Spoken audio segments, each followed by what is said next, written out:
नमस्कार दोस्तों, मेरा नाम है प्रदीप चौहान। बात समझनी है तो पूरी सुननी होगी। और इस वक्त महागठबंधन में जो वहाँ हलचल मची हुई है, बिहार में महागठबंधन टूटने की कगार पर कहा जा रहा है, उसकी सबसे बड़ी वजह भी यही है कि अखिलेश प्रसाद सिंह लालू यादव के कहने पर ज़्यादा काम कर रहे हैं। मुकेश सहनी के साथ जो सीट को लेकर नहीं बात बैठ पा रही, शायद जब तक आप वीडियो देख रहे हो तब तक, क्योंकि मुकेश सहनी ने प्रेस कॉन्फ्रेंस करनी है, शायद हो रही होगी इस वक्त, मुझे नहीं मालूम, शायद कुछ नतीजा निकल जाए। लेकिन कांग्रेस अपने हिस्से की 9 से 10 सीटें छोड़ रही है, उसके बावजूद आरजेडी टस से मस तैयार होने को तैयार नहीं है। और ये अखिलेश प्रसाद सिंह उस पर बात करने की बजाय लालू प्रसाद यादव और उनके परिवार पर आईआरसीटीसी मामले में जब आरोप तय होते उस पर रिएक्शन देने के लिए पहले तैयार होते हैं। जब इतना सब कुछ दिख रहा है, सामने सारी चीज़ें हैं, फिर भी कांग्रेस हाईकमान खामोश है। कांग्रेस हाईकमान की ये चुप्पी कांग्रेस को बहुत नुकसान पहुंचाएगी। ऐसा नहीं है कि टिकट डिस्ट्रीब्यूशन को लेकर जो भी गड़बड़े हैं सिर्फ कांग्रेस में है, जो भी विवाद है सिर्फ कांग्रेस में, ऐसा नहीं है। बीजेपी दफ्तर में भी उनके मंत्रियों के खिलाफ नारे लगे हैं। एलजेपी के विधायक तो उनका रोने का वीडियो तक सामने आया है। जेडीयू में पार्टी दो फाड़ होने की कगार पर, हर पार्टी में सिर्फ फुटअव्वल है टिकट को लेकर। लेकिन इस तरह खुलेआम दो धड़ों में मारपीट और इस तरह की बातें करना कि और कांग्रेस पर आरोप लगना टिकट बेचने का, वो कांग्रेस जो उठने की कोशिश कर रही है, ये अच्छी खबर नहीं है। और टिकट बिकी है नहीं बिकी है, राजेश राम का और कृष्णा अल्लूर का क्या रोल है वो अलग बात है, वो किसी और वीडियो में बात करेंगे। लेकिन मुझे भी थोड़ा अजीब लगा कि आपका महागठबंधन के सीट बंटवारे का फैसला नहीं हुआ, आपने अभी तक उम्मीदवारों की सूची जारी नहीं की, लेकिन राजेश राम अपनी टिकट का जो है वो फोटो शेयर करते हैं कि मुझे टिकट मिल गई है, मेरी टिकट फाइनल हो गई है। ये क्या मैसेज देता है? ये पार्टी में अच्छा मैसेज थोड़ी देता है।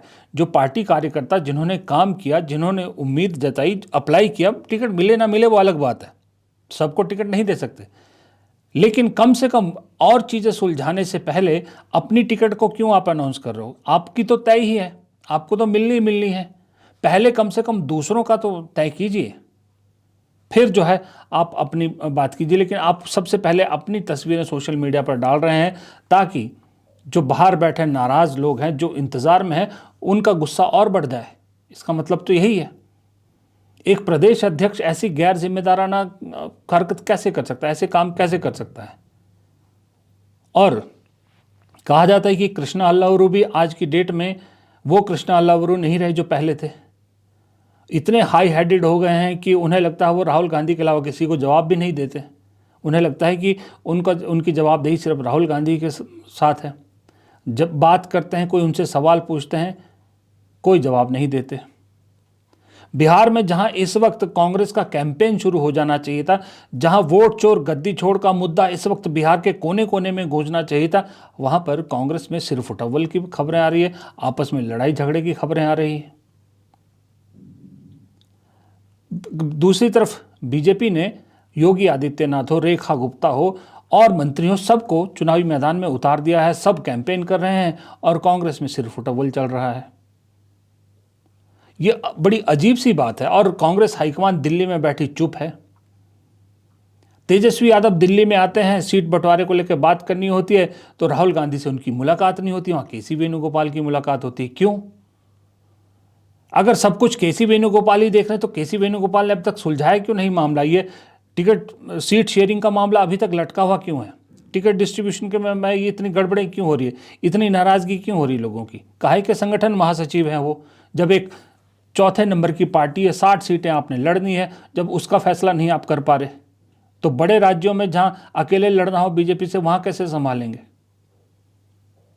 क्या फ़ायदा हुआ उस इतनी लंबी यात्रा का जो राहुल गांधी ने की? क्या फ़ायदा हुआ राहुल गांधी की इतनी मेहनत का? क्या फ़ायदा हुआ राहुल गांधी के साथ तेजस्वी और मुकेश सहनी जो रहे? क्या फ़ायदा हुआ जो स्टालिन से लेके अखिलेश यादव तक सब लोगों को उस यात्रा में शामिल किया गया?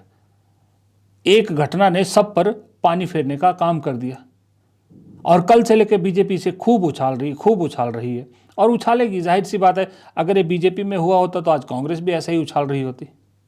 इसमें कोई वो नहीं है, ये राजनीति है।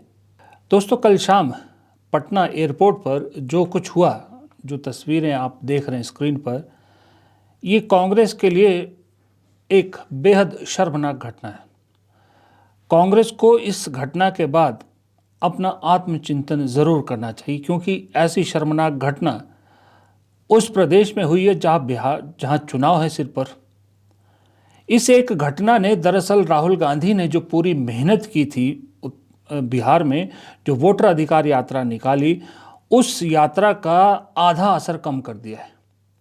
उस यात्रा ने पूरे बिहार में एक ऐसा मोमेंटम बनाया था, लेकिन कल शाम जब से ये तस्वीर आई है, मैंने बिहार में कम से कम नहीं तो 12 से 15 लोगों से बात की और सब ने कहा कि ये इस तरह के घटनाएं और इस तरह के विजुअल, और जिसे बीजेपी और के लोगों ने खूब सर्कुलेट किया है, कांग्रेस की साख को बहुत बड़ा धक्का लगा है। क्योंकि इससे सीधा मैसेज ये गया है कि राहुल गांधी बेशक जो मर्जी कहें, सड़क पर जितनी मर्जी यात्रा कर लें, जो मर्जी मुद्दे उठा लें, लेकिन उनका अपनी पार्टी पर कोई पकड़ नहीं है। और ये बात सही है। आम लोगों को राजनीति में क्या होता है, पार्टियां कैसे काम करती, ये बात समझ में नहीं आती। उन्हें आज की डेट में व्हाट्सएप यूनिवर्सिटी का वो ज्ञान तुरंत समझ में आता है, जहां बीजेपी एक नैरेटिव बना देती है कि कांग्रेस में राहुल गांधी की कोई नहीं सुनता। और ये इस तरह की घटनाएं बहुत शर्मनाक है।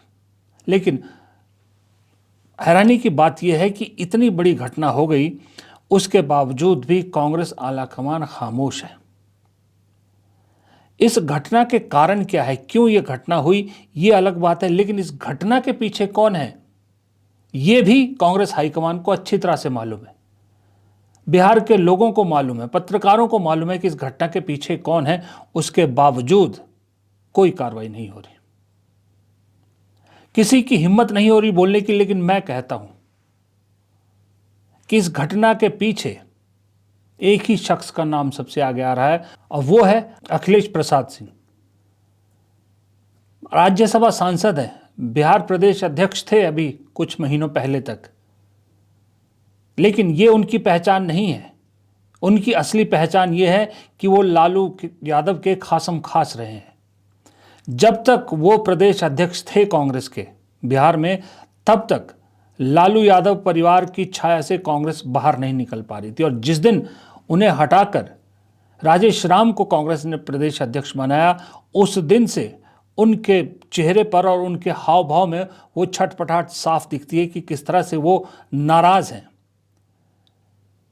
कई मौक़ों पर लोगों ने कहा है कि अखिलेश ने जाहिर किया है कि वो ना नए अध्यक्ष से खुश है, ना नए प्रभारी कृष्णा अल्लावरू की फंक्शनिंग से खुश है। क्योंकि कृष्णा अल्लावरू जब प्रदेश प्रभारी बन के गए, तो उन्होंने कांग्रेस का वो रिवाज सबसे पहले तोड़ा, जहां जो भी प्रभारी बन के जाता था पहले लालू दरबार में हाजिरी लगाता था। उन्होंने ऐसा नहीं किया। वहीं से अखिलेश प्रसाद सिंह की कृष्णा अल्लावरू के खिलाफ एक तरह की सोच बैठ गई।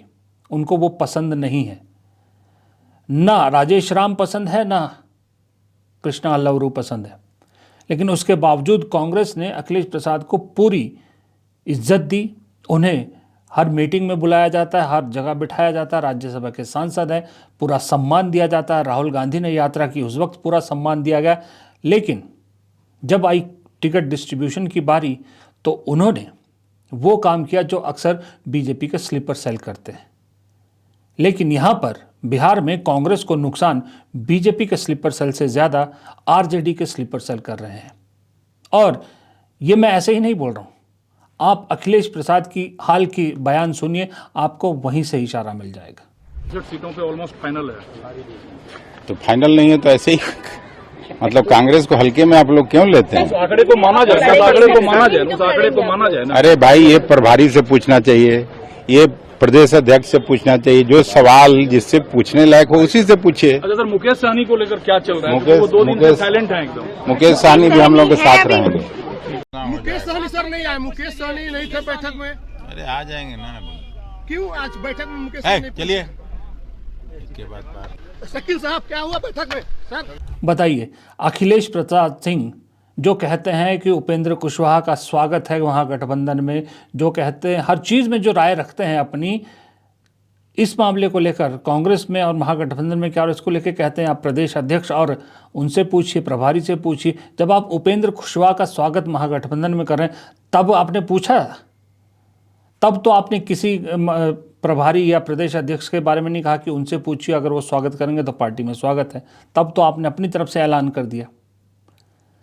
दरअसल ना अखिलेश प्रसाद सिंह कृष्णा अल्लावरू से खुश हैं, ना राजेश राम से, और सबसे बड़ी बात पप्पू यादव से तो बिल्कुल ही खुश नहीं है, क्योंकि पप्पू यादव और लालू प्रसाद यादव का 36 का आंकड़ा है, ये भी किसी से नहीं छुपा।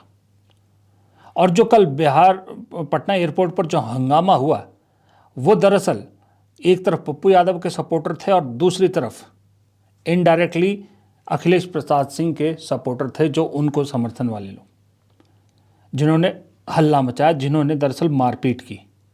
इसने पूरी राहुल गांधी की मेहनत पर पानी फेरने का पूरा इंतज़ाम कर दिया। बिहार के लोग और बिहार के जानकार, बिहार के पत्रकार अब खूब लिख रहे हैं, खूब कह रहे हैं कि मानिए ना मानिए, लेकिन महागठबंधन ऐसा लग रहा है कि पिछली बार की गलतियों से कुछ नहीं सीखा।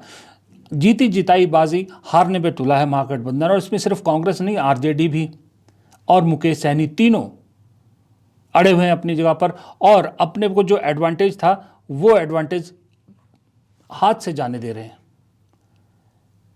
ना कांग्रेस चीज़ों को सुलझा रही है, ना आरजेडी झुकने को तैयार है, ना मुकेश सहनी झुकने को तैयार है, और ऊपर से अखिलेश स्वागत कर रहे हैं उपेंद्र कुशवाहा का, कि उन्हें भी कह रहे हैं कि आप भी आइए।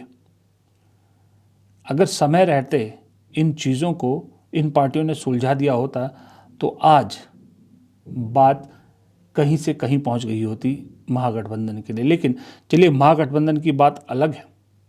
कांग्रेस को तो एक मिसाल, एक तरह से कह सकता हूँ, मिसाल साबित करनी चाहिए, मिसाल लोगों के सामने पेश करनी चाहिए कि किस तरह से खुलेआम जो स्लीपर्स बनी बनाई बाजी बिगाड़ने पे लगे हैं, अगर उन्हें अभी नहीं रोका तो फिर बिहार में पिछली बार वाला ही नतीजा होगा। नमस्कार।